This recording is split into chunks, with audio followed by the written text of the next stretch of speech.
Lifeguard, $18 to $30 an hour. Honey, I'm home. Not in the mood. Oh, come on. What's the matter? You still having a hard time finding a job? Yep. And you were where again? A work trip. VidCon. VidCon? What's that? It's like a Comic-Con for the creator economy. Creator economy? As in a whole business ecosystem built on people who dance in front of ring lights? Oh, come on. That is such an outdated stereotype of what a creator is. Yeah, whatever. But you're telling me people actually make a living from posting videos to YouTube and TikTok? Yeah, 100%. It's actually a pretty common career aspiration now. You know, if we stop two 14 or 15-year-old kids walking down the street and say, what do you want to do when you grow up? One of them is going to say, I want to be a YouTuber. And the other one, especially today, is going to say, I want to be a Twitch streamer. It's not like the only option, but I mean, who wouldn't want that, you know? Like who wouldn't want to be a full-time creator? So I'm barely getting into like the creator journey. I'm so excited, I'm so nervous. So I don't know too much about it. I've been just preparing myself to start editing videos, start posting it all. I have a full-time job, but I do see it as like being a creator, something like my dream, like becoming one. I'm so excited to start my journey. Okay, but people also aspire to be professional athletes and movie stars and what, like 0.00000000000000000000001% of people actually make that their job? That's fair. But actually making a living as a creator has become a lot more attainable. These days, it can be more like running a successful small business, depending on how ambitious you want to be. If you're trying to be like seen and rank, that's harder. But if you're trying to just be consistent and have an income where you can live within your means, you can live very well off of the revenue that you can make off of YouTube channels. That barrier to entry is also lowered dramatically as a result of, number one, there being a lot more educational material out there to learn. Number two, brands spending a ton more. Three, you know, you've got all these traditional players that are now forced to take this world serious, including the platforms themselves. And then I would say four, you know, just revenue is significantly higher than it was, 10 years ago. Okay, so you're telling me that I'm spending literal days crawling LinkedIn and Fiverr and Facebook Marketplace and Indeed looking for work when I could just take my phone, film the cats, and be making money by now? That is not at all what I'm saying. For starters, it can take years before someone's making enough money on a recurring basis to go full-time as a creator. So yeah, we started Smosh, the YouTube channel, in 2005, and at that time there was no way to make money or anything, so there was no way to make that a full-time career.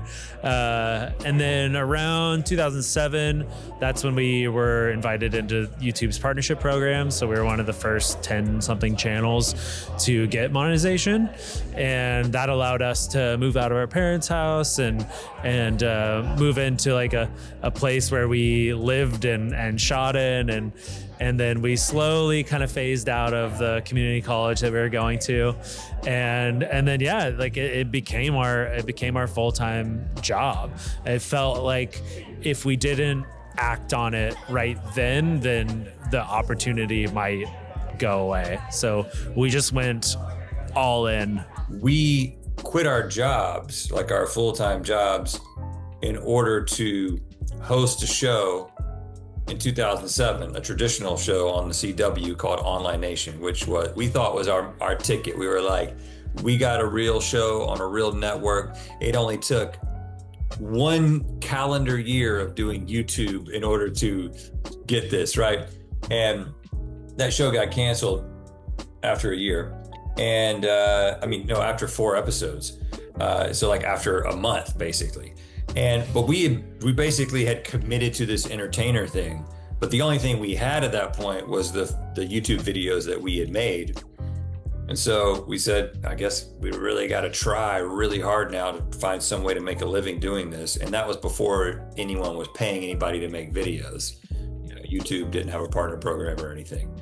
So when we started doing it full time, we didn't really know how we were going to make money. And so we got a little bit desperate and started trying to figure out how to do brand integrations back in 07. So when I started creating videos, I was doing it as a side passion project.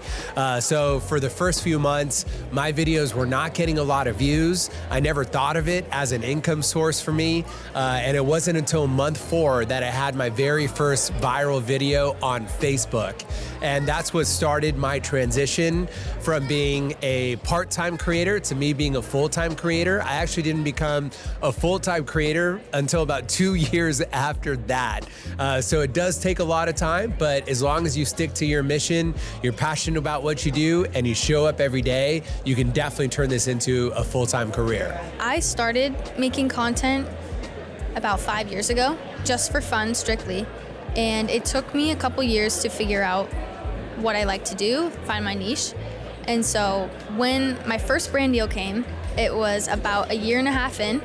I was super stoked, and still at the time, I was just doing it for fun, even though I was getting a brand deal here and there. So I would say it took probably 3 years for me to become full-time. I was in school at the time. I dropped out of college. I know that's pretty classic, but that's what I did. I wanted to dive straight into content, but I had already been creating for about 3 years and getting some brand deals at that point, so I felt pretty confident that I could do this full time. I currently do work retail, so this has been something that I've been working really hard on during my breaks, before, after work, all-nighters, early mornings, so it's definitely something that I'm putting a lot of effort in. What effort? Isn't it just find some trending audio and lip sync to it? No. I'll start writing down all my thoughts, all my ideas, any character ideas, any locations I think are cool, and I'll start there. And then I'll kind of develop a storyline and scene ideas, and then I'll script it out. And that part typically takes like a day to do. And then come shoot day, we typically film for like 4 to 6 hours per video. Sometimes we'll split it up into 2 days. And so we'll have to rent locations out, or we can just film in a park or a parking lot, depending on the video. And then the editing process, I do all my own editing, mostly on my phone, which is very surprising. A lot of people don't know.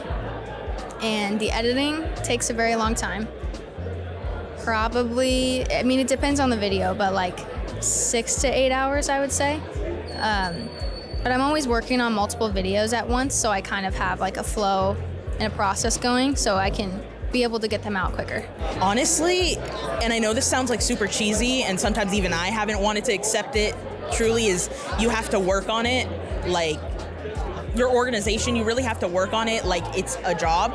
Not to the point where you're gonna hate it, but definitely you gotta get organized after a while, especially using your scheduling, because especially if you're working like me, you don't want to miss out on days just because it's a heavy work day. Like, yeah, pat yourself on the back, take your break when you need to, but also make sure that you're using your scheduling when it comes to when you have the time, because that's kind of the only way that you're going to be able to balance it out. So you have to go full on in no matter what you're up to. You know, there's always time to take your phone out and film even a 6-second video on TikTok, you know, Vine logic. There we go. Consistency is the #1 key for any successful creator. It's showing up on those tough days where you don't feel like it, you feel like giving up, you're discouraged because no one's watching your videos.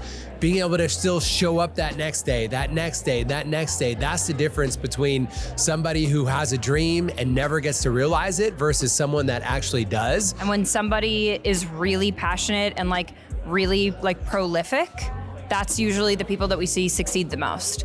But when somebody's getting into it for like the sole reason of like becoming a big YouTuber to make money, there's usually a lack of like real like passion, motivation, real like creative vision, you know? So I think it's like, it's only a matter of time when somebody has the right creative instincts and a great creative vision.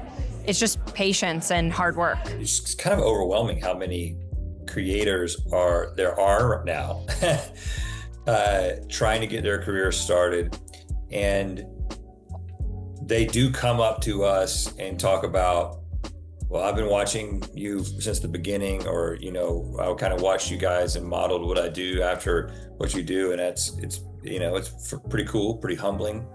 And I do think people want to know how to make a sustainable business, how to build a team. Because I think that once you begin doing this, you develop a real appreciation for, okay, yeah, it is fun. It is fun to be able to live your dream and to make content for a living. But you realize pretty quickly that it takes a non-stop tenacity. Like, you can never really let up. And when they see somebody who's been doing it for as long as we have, they want to know, well, how? How have you done that? Ugh, that sounds like too much work. How do these people not burn out? That has been an issue, but that's why more and more creators are building teams around them as their careers grow. Some people I know some creators who just are like, I love doing every aspect of what I do, from conceptualizing every video to editing everything to managing all of the social assets and everything. But those people also release about 3 videos a year. So I do think it's sustainable if you just want to do a few videos a year, if that's what your passion is. I think if you want it to be something where there's a high amount of output, a regular, predictable output, then you just got to find really qualified help. I was doing everything on my own at first. I got my first manager about 2.5 years ago, into my 6 years of making content. So I was doing it on my own for quite a while. I would reach out to brands myself to try and get brand deals. Brands would come into my email. I would do the negotiation process. But there came a point where the numbers got higher, views got higher, my following got higher, and so I just wanted more professional help and like email management and stuff, just to take that stuff off my plate so I could focus on creating. And so that's why I got a manager. It was super helpful. And then I build out my team to, I have a manager, I have an agent, I'm going into traditional media, so I have like a traditional agent as well for movies. So yeah, slowly building out a team.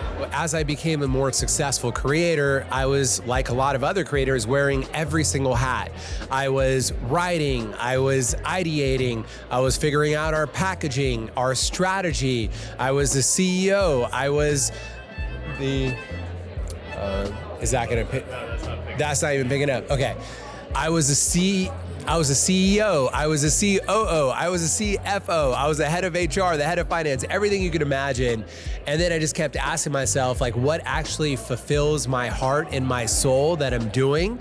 How do I do more of that? And how do I delegate the other stuff that I don't love doing to more qualified people? So for instance, I'm standing next to my CEO, Sean Atkins, who joined us last year, and he's taken over a lot of the parts of the business that I'm not as good as him at doing, and I don't enjoy as much, so I can really focus on things that I'm really passionate about, which is inspiring people. I think if you're an established creator, absolutely find somebody that can help you expand your content, help you reinvent yourself, and just be that voice that is giving you real honest feedback instead of, again, just helping with brand deals or something along those lines. So call it the first decade of YouTube and Facebook. It was really difficult to actually have a standalone career as a creator.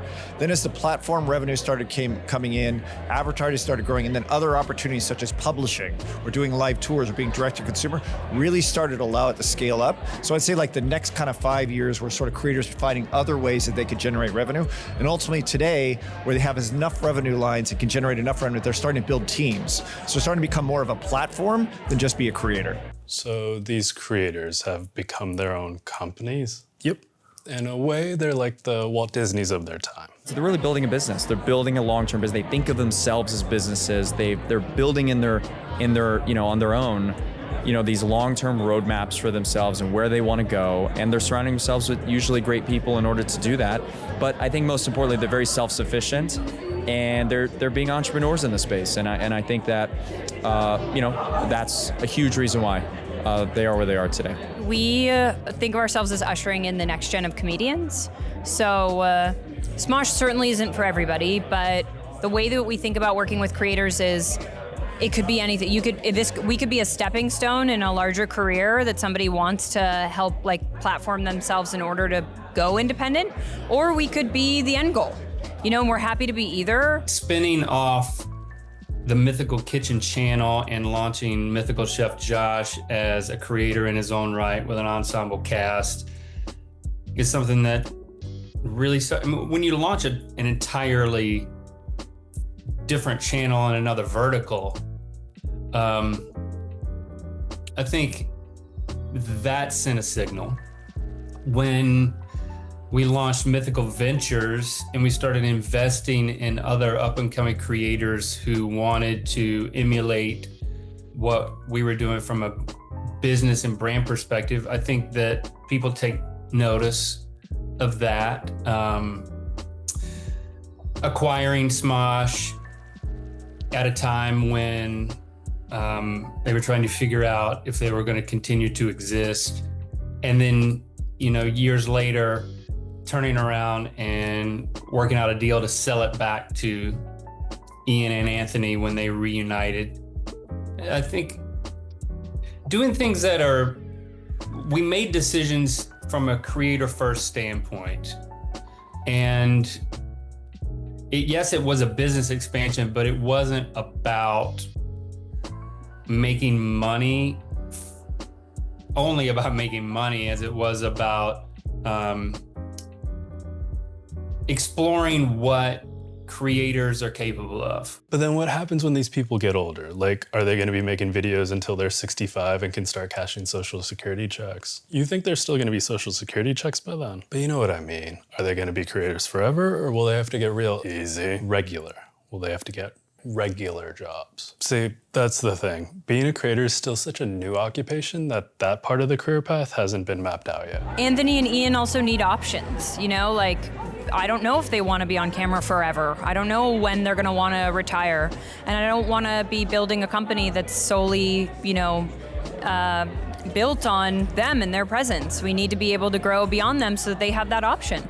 So when they want to retire or when they want to take a step back in whatever capacity, they can, and it's not going to hurt us. Or if for whatever reason they are not available, we need to be able to produce beyond just Anthony and Ian. And I think that's what we've built today, and that's what we'll continue to build, in the next 10 years.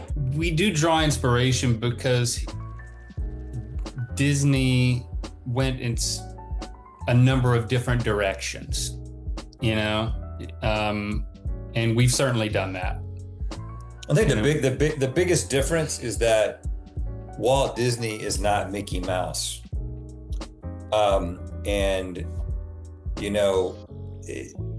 That's the challenge for us, is that while we have created things that are bigger than us and don't rely on us and our faces and our voices, most of what people still connect with is us. And I think that really the test of what Mythical is going to be long term, I think as we look at the next decade and we think about the other things that we're going to create, I think that as we continue to assert ourselves and get our voice out there, and even more than just what we already make, I think I think that's where the opportunity comes to say what other voices that kind of fit that vibe and that mold of Mythical that we can bring into the family and let them tell their stories and give their perspectives. If we're successful at doing that, which again, it's not something that we're forcing. It's not something that we're most interested in the things that we want to create and get out there. But if it creates natural opportunity for other voices to come and tell their stories too, then we're all about that. And I think that that's when you can start talking about a legacy of something that just won't die with us.